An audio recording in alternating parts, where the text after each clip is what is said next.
ಹಳೆಯ ಚಿನ್ನದ ಒಡವೆನ ಅಧಿಕ ಬೆಲೆಗೆ ಮಾರಬೇಕೆ? ಅಂದ್ರೆ ಆಟಿಕಾಗೆ ಕಾಲ್ ಮಾಡಿ 8880300300. Attica gold company. ಕುಡಿಯಬೇಡ ಅಂತ ಹೇಳಿದ ಅಜ್ಜಿಯನ್ನೇ ಮುಗಿಸ್ಬಿಟ್ಟಿದ್ದಾನೆ ಮೊಮ್ಮಗ. ಡ್ರಿಂಕ್ಸ್ ಮಾಡಬೇಡಪ್ಪ, ಆರೋಗ್ಯ ಹದಗೆಡುತ್ತೆ, ಚೆನ್ನಾಗಿರು ಅಂತ ಹೇಳಿದ್ದಕ್ಕೆ ಅಜ್ಜಿಯನ್ನೇ ಕೊಂದುಬಿಟ್ಟಿದ್ದಾನೆ ಮೊಮ್ಮಗ. ಚಾಕುವಿನಿಂದ ಇರಿದು ಅಜ್ಜಿಯ ಬರ್ಬರ ಹತ್ಯೆ ಮಾಡಿದ್ದಾನೆ. ಬನ್ನೇರುಘಟ್ಟ ವ್ಯಾಪ್ತಿಯ ಕಂಚಗಯ್ಯ ದೊಡ್ಡಿಯಲ್ಲಿ ಆಗಿರುವಂಥ ಘಟನೆ ಇದು. ಪ್ರಜ್ವಲ್ ಎಂಬಾತನಿಂದ 65 ವರ್ಷದ ಗೌರಮ್ಮನ ಹತ್ಯೆಯಾಗಿದೆ. ಕೆಲಸಕ್ಕೆ ಹೋಗದೆ ಗಾಂಜಾ ಕುಡಿತದ ವ್ಯಸನಿಯಾಗಿದ್ದ ಪ್ರಜ್ವಲ್ ಮಗ ಕೈ ತಪ್ತಾ ಇದ್ದಾನೆ ಅಂತ ತಾಯಿಗೆ ಅಜ್ಜಿ ಹೇಳಿರ್ತಾರೆ. ನಶೆಯಲ್ಲಿ ಮನೆಗೆ ಬಂದು ಗಲಾಟೆ ಮಾಡಿದಾಗ ಬುದ್ಧಿ ಹೇಳ್ತಾಳೆ ಅಜ್ಜಿ. ಇದರಿಂದ ರೊಚ್ಚಿಗೆದ್ದ ಪಾಪಿ ಮೊಮ್ಮಗನಿಂದ ಅಜ್ಜಿಯ ಮರ್ಡರ್ ಆಗಿದೆ.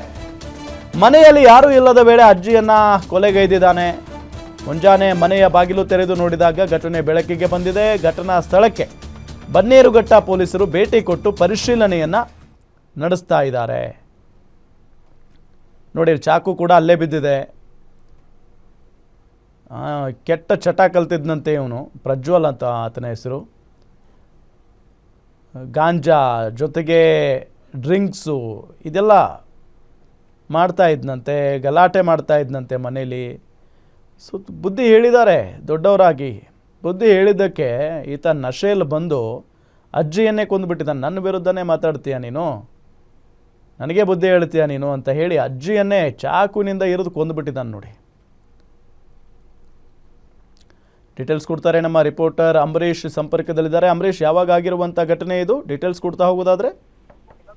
ಹೌದು ರಾಮ, ಮೊಮ್ಮಗನಿಂದಲೇ ಅಜ್ಜಿಯ ಬರ್ಬರ ಹತ್ಯೆ ನಡೆದಿರುವಂತಹ ಘಟನೆ ಬನ್ನಘಟ್ಟ ಪೊಲೀಸ್ ಠಾಣಾ ವ್ಯಾಪ್ತಿಯ ಕಂಚಿಗಾಯಿನ ದೊಡ್ಡಿಯಲ್ಲಿ ಈ ಒಂದು ಘಟನೆ ನಡೆದಿರುವಂತದ್ದು.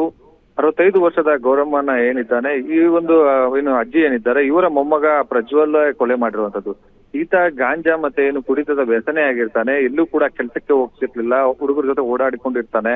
ಮನೆಗೆ ಬಂದು ಆಗಾಗ ಗಲಾಟೆ ಮಾಡುವಂತದ್ದು, ಮತ್ತೆ ಕುಡಿತಕ್ಕೆ ಏನು ಹಣ ಬೇಕು ಅಂತೇಳಿ ತಾಯಿ ಮತ್ತೆ ಅಜ್ಜಿಯನ್ನ ಪೀಡಿಸ್ತಾ ಇರ್ತಾನೆ. ಆ ಒಂದು ಸಂದರ್ಭದಲ್ಲಿ ಅಜ್ಜಿ ಗೌರಮ್ಮ ಏನು ಆತನಿಗೆ ಬುದ್ಧಿವಾದನ ಹೇಳ್ತಾ ಇರ್ತಾರೆ. ಬಂದಂತ ಸಂದರ್ಭದಲ್ಲಿ ಏನು ಬೈಗುಳವನ್ನ ಬೈತಾ ಇರ್ತಾರೆ. ಇದನ್ನ ಏನು ಇದರಿಂದ ಏನು ರುಚಿಗದಂತಹ ಏನು ಪ್ರಜ್ವಲ್ ಏನಿದ್ದಾನೆ, ಚಾಕುವಿನಿಂದ ಅಜ್ಜಿಯನ್ನ ಬರ್ಬರವಾಗಿ ಕೊಲೆ ಮಾಡುವಂತದ್ದು. ಈ ಒಂದು ಘಟನೆ ಏನು ನಿನ್ನೆ ತಡರಾತ್ರಿ ಏನು ನಡೆದಿರುವಂತದ್ದು. ಏನು ಬೆಳಗ್ಗೆ ಪೊಲೀಸರಿಗೆ ಮಾಹಿತಿ ಏನು ದೊರಕುತ್ತದೆ, ಬನ್ನಘಟ್ಟ ಪೊಲೀಸರು ಸ್ಥಳಕ್ಕೆ ಹೋಗಿ ನೋಡಿದ ಸಂದರ್ಭದಲ್ಲಿ ರಕ್ತದ ಮಡುವಿನಲ್ಲಿ ಅಜ್ಜಿ ಮೃತಪಟ್ಟಿರ್ತಾರೆ. ಈ ಒಂದು ಪ್ರಕರಣಕ್ಕೆ ಸಂಬಂಧಪಟ್ಟಂತೆ ಈಗಾಗಲೇ ಬನ್ನಘಟ್ಟ ಪೊಲೀಸ್ ಠಾಣೆಯಲ್ಲಿ ಪ್ರಕರಣ ದಾಖಲಾಗಿದೆ. ಆರೋಪಿಯನ್ನ ಈಗಾಗಲೇ ಹುಡುಕಾಟವನ್ನ ನಡೆಸ್ತಾ ಇರುವಂತದ್ದು ರಾಮ್. ಓಕೆ, ಥ್ಯಾಂಕ್ ಯು ತಮ್ಮೆಲ್ಲ ಮಾಹಿತಿಗಾಗಿ.